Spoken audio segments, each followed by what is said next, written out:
yashaydigan insonni ichida kichkina bolasi qolib ketganda, tana o'sgan, u bola o'smagan.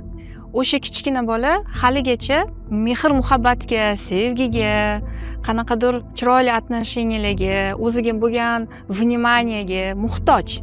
O'shani birov orqali to'ldirishga harakat qiladi, kutib yashaydi. Qachon kim menga nima beradi?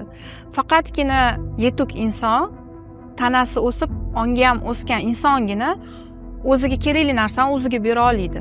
Inson o'zi his qilishi kerak-da, sani o'zingchalik hech kim qadrlay olmaydi. Faqat sen o'zingga bera olasan, o'zingni qadrlay olasan. Sen o'zingni qadrlashni bilganingda, o'zingga kerakli mehr muhabbatni, o'sha xohlagan narsalaring o'zingga bera olganingdagina senga boshqalar berishni boshlaydi. Ungacha bermaydi.